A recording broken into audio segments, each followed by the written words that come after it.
In so many ways. Right, good afternoon, councillors, members of the staff, members of the, I was going to say public, but CCOs, and those who've joined us on the live stream. Welcome to this meeting of the Community Wellbeing Committee. I have apologies from Councillor Campbell and Councillor Soper for lateness. I haven't heard anything from Councillor Scout. Would somebody like to move that those two apologies? Councillor Pottinger and Councillor Boyle. Put that all in favour. Against, carried. Nobody attending via Zoom, which brings us to the public forum section, and welcome back Rebecca Amundsen, who's here to brief us on the Just Transitions community work streams. Welcome, Rebecca. I won't brief you on the process. Thanks for having me. Nice to be back. Just for clarification, I'm here today in my role working on the community capability building work stream under Just Transitions, not in my role under the Beyond 2025 work stream, which is where I'm now working. So just as a wee bit of background, Just Transitions, as you know, came to Southland about 18 months ago, and there's 7 work streams under that.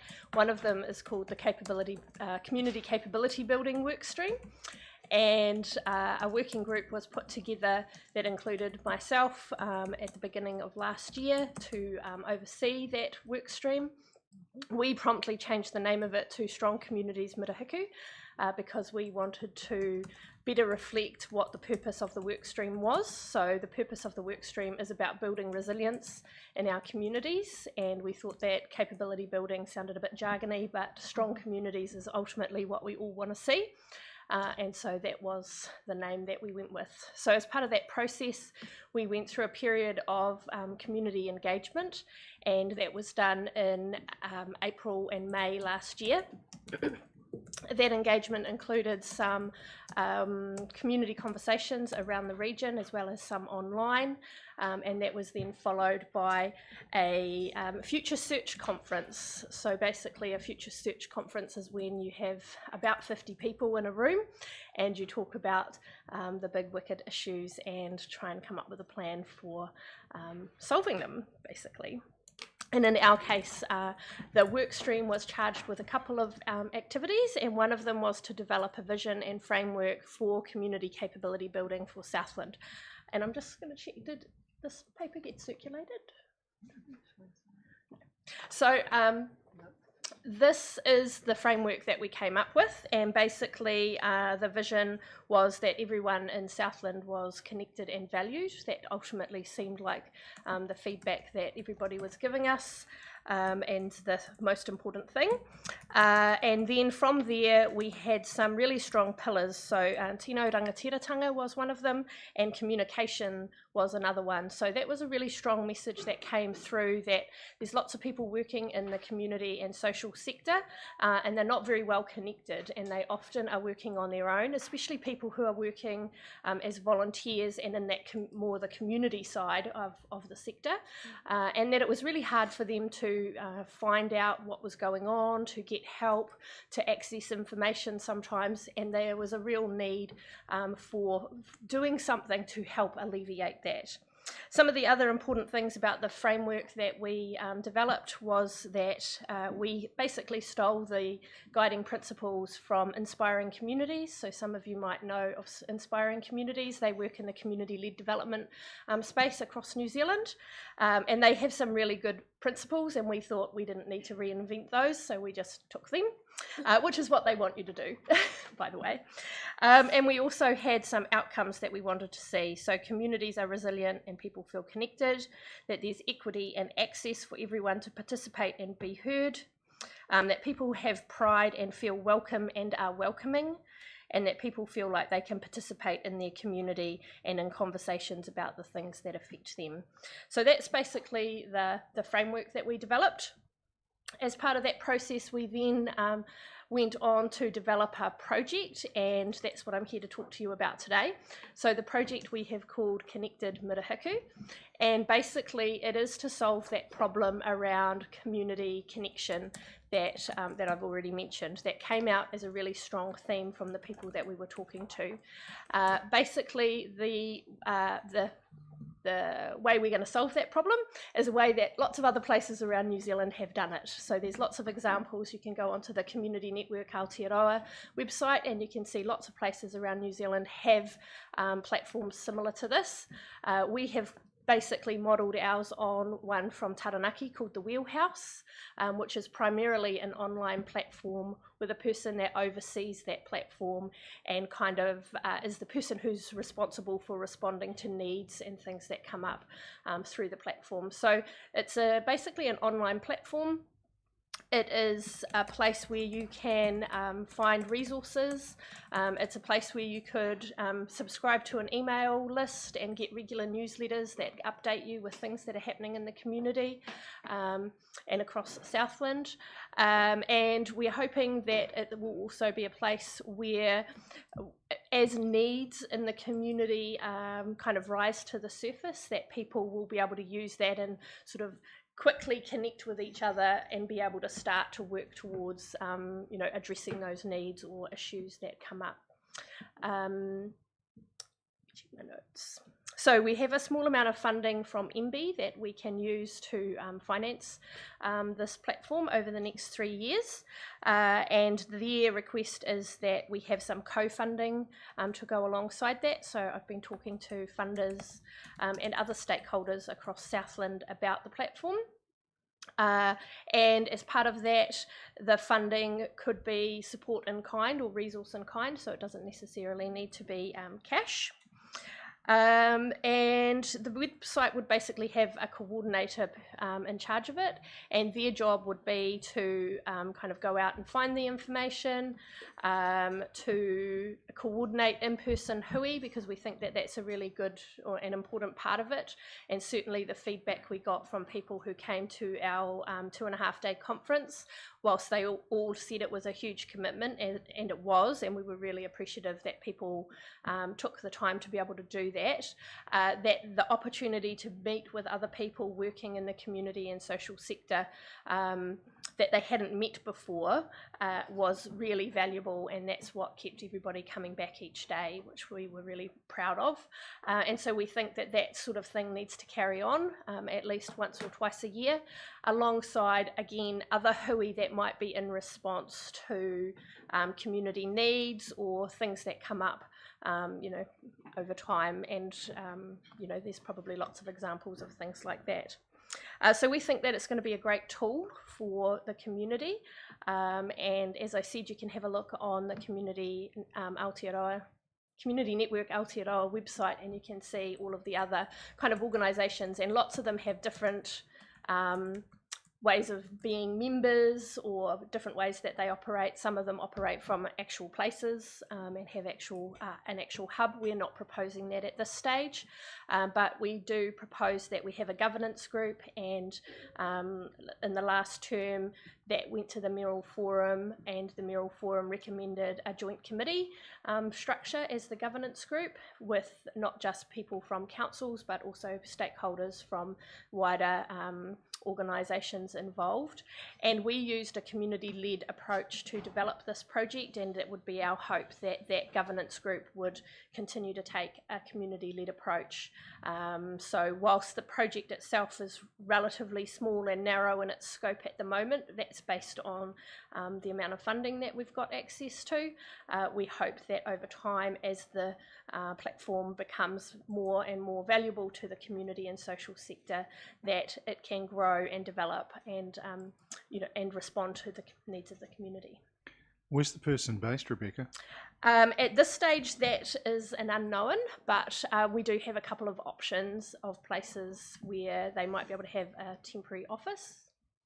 And bearing in mind that I'm guessing ICC would be approached to be one of the financial or in-kind stakeholders, how much are you expecting from us? We don't actually have a dollar figure on it at the moment. We're just still working through some of the finer details of how the funding from MB will be received, but we're kind of hoping that that will be funded in the first instance by MB, and then further down the track it would be a variety of stakeholders. Okay, so I mean, you'll know our process with annual plan, and we're in that budgeting stage at the moment. So, it was. Are we going to need to know now for the next year, or is it that the MB funding will get you through that first year? Yes, so I think the MB funding will probably almost get us through the first year. Cool. Welcome, Councillor Soper. Thank you. Other questions, councillors? Grant. Yeah, thanks, Chair. I'm interested with if the program's implemented, what would success look like? Like, what would I see that would demonstrate, community capability or resilience in the community? Yeah, I think one of the most important things about this opportunity is being able to network and connect organisations and people who are working in the community more easily. So I'm thinking about what's happening in the North Island right now, and in the places where community organisations are well connected and they know who's doing what and how and why, they can respond much more quickly. Everybody kind of knows their lane and that kind of thing, and so that's the kind of thing that I would expect that we would be able to see here once we have a tool like this, because everybody will know, I need to recommend this to you because that's what you need, and all of those kinds of things. Yeah. There's a part of me that cynically says, why don't we have that now? And I don't mean that disrespectfully. No. I mean, it's easy to say that all these organisations that have different aims and objectives should be talking to each other, but it's a fact that actually they're so busy delivering that they don't. Yeah, and one of the comments that somebody made is that there's lots of dots doing stuff all over Southland, but they're not very well connected yet.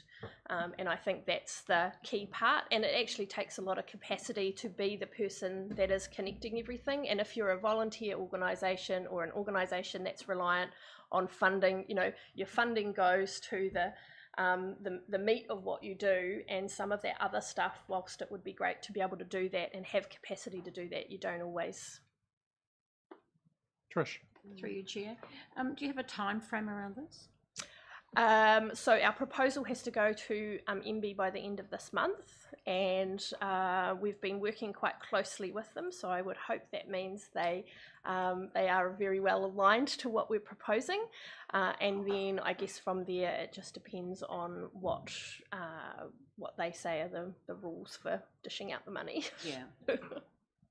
But you can go ahead. Once you get there, you've got the capacity to start putting this together. Yeah, absolutely. Well, you know who the players are. Yes. It's getting them in the room. Yeah. Any other questions, councillors? It's an ambitious. Oh, sorry, Evelyn. I was just thinking about, through you, Mr. Chair, Becca, what sort of in-kind are we talking about? Are we talking about actual things like technology, so I hate to say things like surplus equipment or whatever, but the practical means that you don't have to spend the MB dollars on furnishing an office, for example. That's right. Or some technical support or those sorts of things. Is that part of what you're looking at with in-kind? Yeah, certainly. So we're thinking that in-kind support could be office space, for example, or the use of technology or vehicles, because this is a Southland-wide project, so this person will, travel around the region, so maybe it's the use of a vehicle. It could also be other things like the main crux of the website is to promote and highlight what's going on in the community already. So the example I kind of use is you get lots of newspaper articles about the great things that are happening, but for the people who do those things, those articles don't tell you how those things happen, and that's the kind of thing. So I'm thinking that some organisations might have comms capacity where they might be able to write some of those articles or some of those think pieces that could be useful tools on the website, for example. Thank you, Mr. Chair. Vania. Just one wee question. Where does citizens' advice sit within this new piece of work with this new hub? Yeah, that's a good question. So Citizens Advice do have quite an extensive database of organisations. And I guess we're kind of looking at being something more than a database, where, like, you know, as I was talking about, more providing that kind of support. So, for example, you know, if you're doing something in the community and you're stuck on something, who do you ask to help you? So you might go onto this, you might send an email to this person who's looking after the platform. They might be able to put you in touch with somebody who could mentor you, or, you know, those kinds of activities like that. So that means you'll be connecting with the community and voluntary sector, which is the third sector. So you'll be connecting all the dots up there. Yeah, definitely. Thank you. Any further questions? If not, thanks Rebecca, thanks for coming along. No worries, thanks best of very luck much with for the having me. project, and please keep us up to date alongside what goes on through the Mural Forum. Thank you. Thank you. Councillors, that brings us to the minutes of the committee meeting from the 24th of January. Somebody want to move that they are confirmed? Leslie and Nobby, put that all in favour. Aye. Against? Carried. Minutes of the Community Wellbeing Fund Subcommittee from January 26th. Trish, you wanting to move those? Yes, I will, thank you. Seconded. Ria, you on that committee? Yes, you are. Thanks. Any questions or comments you're wanting to raise, Trish? Not really? No? If there are none, I'll put that then all in favour. Aye. Against? Carried. And the Extraordinary Community Wellbeing Committee from Tuesday, January 31st. Move that we confirm those. Is there a mover and seconder? Moved Evelyn and seconded Leslie. Any matters arising? If not, I'll put that all in favour. Aye. Against? Carried. Which brings us to a meaty old activities report, actually. Trudy, welcome along. Kia ora koutou. So I'll just speak to the customer and environment side of this report and then defer to my colleague Mr. Gibbling. You'll see that December is traditionally a quieter month for our staff in the front line. That's due to the legal close down that occurs prior to Christmas, which is not the close down of our service, but legally the clocks stop for consenting, just to give you some background to that. It also includes limbs as well, and so we do traditionally see a quieter time. Most solicitors close, which again stops the property settlements, etc., etc. And we're also continuing to see there's less of a face-to-face interaction for payments and transactions coming through our centres. There's nothing concerning me in these results. In fact, I'm pleased to see that our planning consents have improved from the previous year in terms of returning those non-notified within 20 business days, and that's a reflection on the hard work from the team. Also, our limbs are still well within 4 days on average of getting out, which is again a reflection on the team. And just want to compliment our staff in Bluff. They have a great service that they provide to the community that's multifaceted, and that helps the community remain connected through banking, through Lotto, through New Zealand Post, and also gives them a library and retail outlet. Happy to take any questions on this segment, or let Mr. Gibbling. Nobby. Just on the animal control one.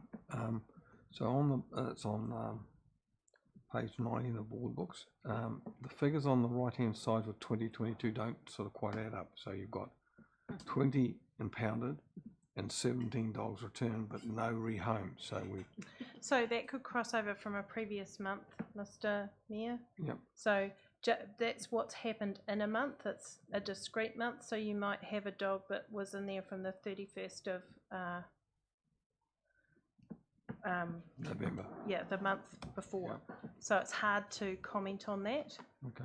But the majority of animals are either rehomed or returned to their owners where they're chipped and easy to establish. Okay. Yep. Thank you. Thank you. Other questions on that section? If not, thanks, Trudy. Steve. Thanks, Mr. Chair. Good afternoon, councillors. Look, this is a similar themed report around the work our teams are doing to engage with the community. Our participation rates, as you see, whilst are variable across this last couple of months of reporting, we still haven't got back to pre-COVID levels. And that's for a variety of reasons, but the team are really looking at ways across the library services, across our venues, the pools, and our Hei Wakatui are looking at ways in which we can continue to engage and get different types of engagement with our community. I think that's best exampled by the reporting around the IT access and the provision of IT services out of the library, and different ways in which people are accessing our catalogue and our collection there. And it really comes down to the degree of partnerships in our community. And again, some of these, the developments out at Bluff and the basketball court area, and also the BMX track, are good examples of the community and council working in partnership to get a better outcome for the community. So happy to take any questions. Steve, I'm not sure that you'd be able to answer it now. It would be interesting if it could come to the next committee meeting, though. Around the library, I'd be keen to know what statistics are for young users, whether or not there's still young people who are wanting to engage with it, whether that's coming in and actually uplifting books, or whether that it's making use of digital services. If we can find that would be interesting. Other questions, councillors? And Grant. Yeah, thanks, Chair. Just a similar vein in terms of interesting around your community outreach program with the prison, but young people, what outreach are we doing to them? And if we're trying to develop up numbers, and I'd be interested to understand the potential barriers to some parts of our community around use of the library, if it's, getting to the library or whatever it is, because engaging those young people in the library is a really important piece of their world of discovery, isn't it? Yeah, thank you, councillor. That's a great question.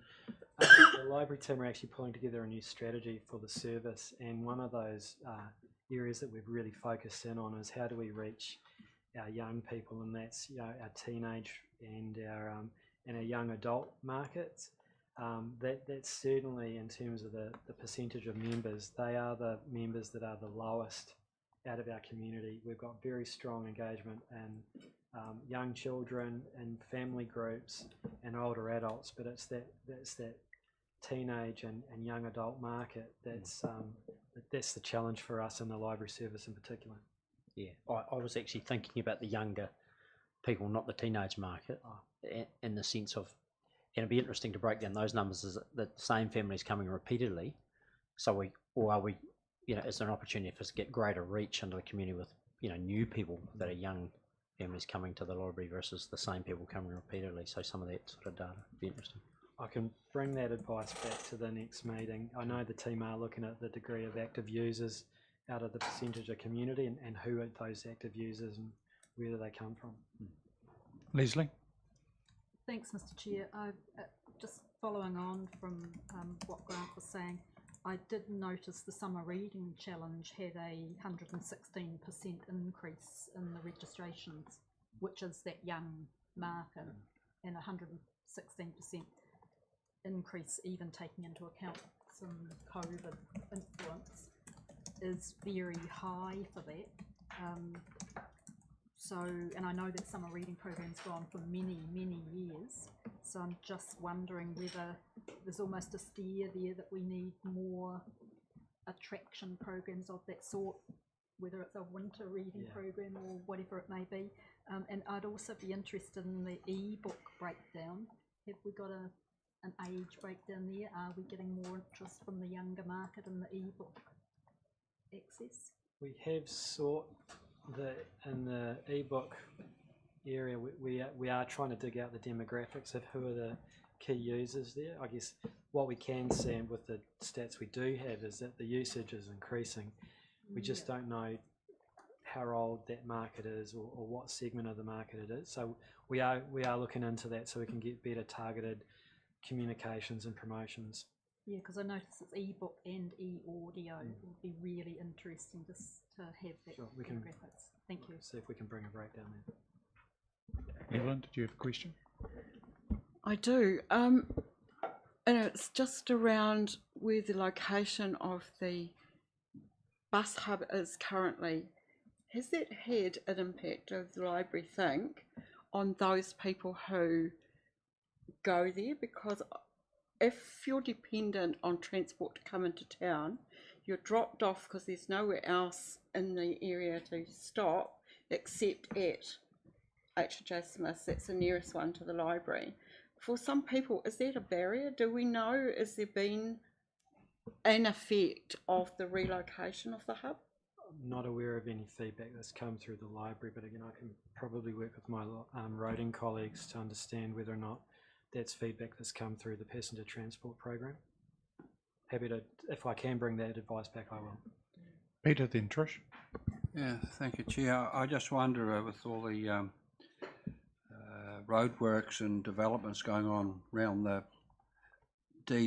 Esk and Don, I know a lot of other businesses are really suffering because of the lack of car parking, and I just, it may have something to do with the downturn and the numbers going to our library. We will soon know in the next few months. Well, the library does have its very own car park attached to the I rear know, of it. but a lot of people park it in other streets too, apart from the car parking building. Trish. In terms of e-books, I know that schools actively promote those.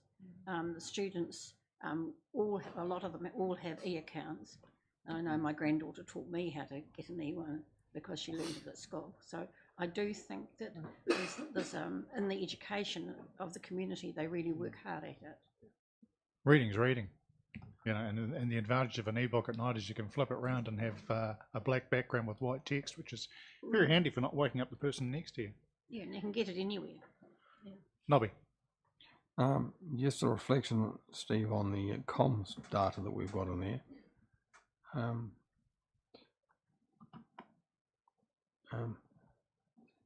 To a lay person reading this is hard work, trying to get your head around some of these figures. I'm not suggesting I'm a lay person, but it's just that in some places we talk about the number of people engaging with the website, and then we talk about how many pages they actually look at, which is a page count. And as I'm working through this, I see some areas where our the figures don't correlate as you go through the reports. So don't want to explore that today, because unless you're looking at it, it would be hard for anybody to probably do. But I just think that's an area to look at. Really pleasing if the user contact is up to 20-something thousand from previously I think about 10,000. That's a good look, that we're reaching out to that many people. So just some clarification would be helpful. The other issue for me was on the issue of the collection that you've currently got sitting in there, and it talks about moving to Tisbury in November. Two questions about that. One is the issue of how long do you think it will take to move the collection from the pyramid to Tisbury? Any ideas on that? We're working to a current program. It's just under 4 months. Okay. And the other issue is the issue of disposing of some of the artifacts that we no longer require. And I know how complex it is, but that will surely need to be a priority if we don't want to get to a situation where we don't have enough space in the current Tisbury for what we actually need long term. And so is there some way of doing that? Is there some way that you might, for argument's sake, take some stuff that you think is no longer required out of the pyramid, but not to Tisbury, where it can be worked on about tracing who the people are that initially donated and whether that can be disposed of? Pretty confident the deaccessioning was well underway before SMAG changed its structure, so all that stuff had been identified and was going through that process so that didn't happen. So just out of curiosity then, what sort of level of disposable we have in that area, percentage wise, do you think? Look, I wouldn't want to hazard a guess because I'd be wrong, Mayor Clark. So it's something that we could look to bring back at a separate briefing. I think that would be helpful, because we don't want a situation where we have too much for what we've built at Tisbury. I guess that's what I'm alluding to.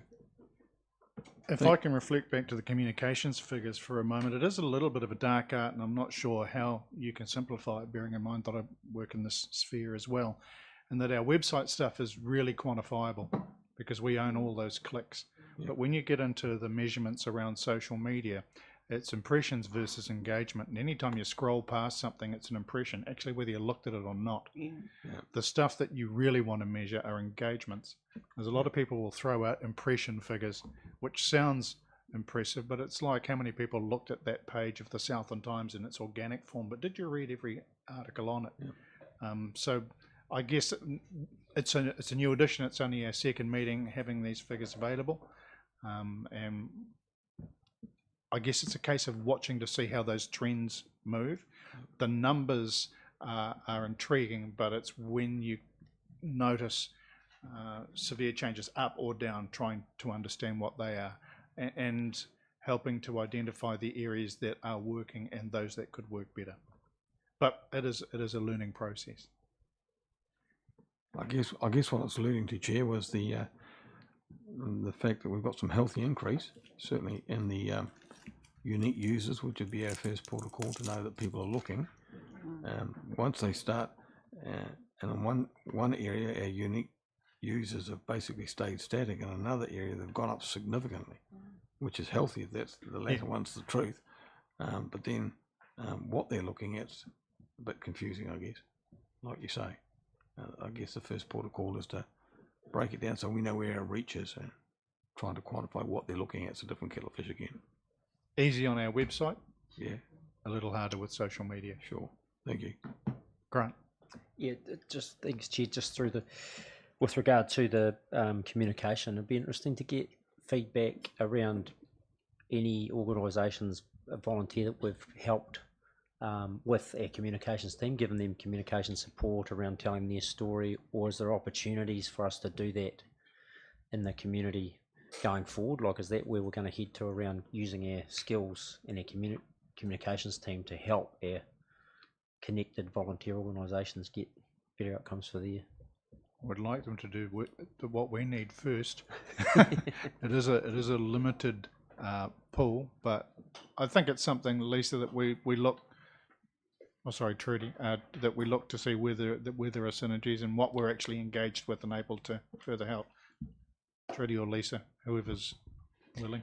Yes, at the moment, we don't have a lot of capacity in the comm space. In fact, where sometimes things are beyond our capacity. But in a perfect world, yes, we would like to be able to tell stories, and we do that through the grants program at the moment. So some of the pieces there in the Wellbeing grants, you'll see the stories of those, and the Heritage Committee about the stories where we have connected in a different way. So we always will try to work with the community when it's not just an ICC project or event. Thank you. Any further questions or comments on the activity reports? Grant? Yeah, thank you. With respect to the tracks and trails, it's great to see those resources being used, because I think they're fabulous resources we've got in our community. I'd be interested in the numbers around who's using them for the first time, or again, are they just repeated users? And because to me, there's real benefit to our community the more people that use those facilities, because they are such great facilities. So any comment on that? Yeah, thank you, Councillor. Because of the nature of the way in which we do track counting, it doesn't capture demographics. It's just basically you've walked past a spot, and it just doesn't.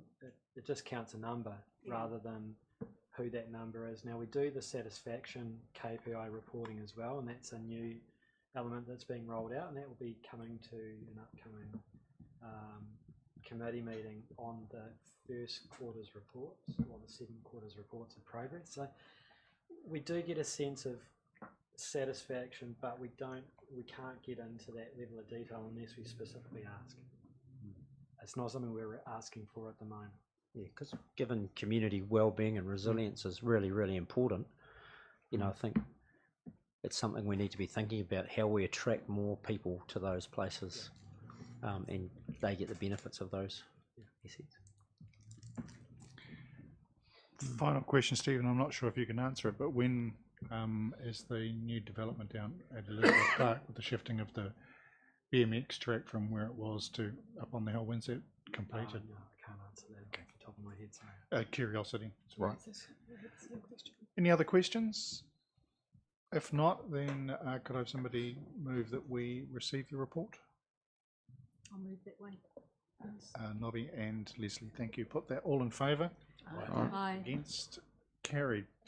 That brings us to the public excluded session. And just to note that apart from the confirmation of minutes from January 24 and the receiving of the PE section of the Community Wellbeing Fund January 23, item C, which is the Splash Palace reduction of weekend operating hours, there's been a change in the public excluded reasons for the report being in PE.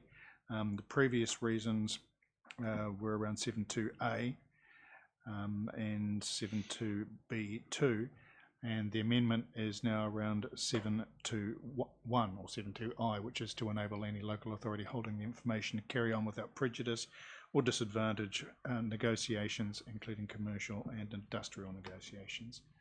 So with that amendment to the third item, could I have somebody move that we go into public excluded? Rangi and Evelyn. I'll put that all in favour. Aye. Against? Carried. Thanks to those who've been on the live stream. We now go.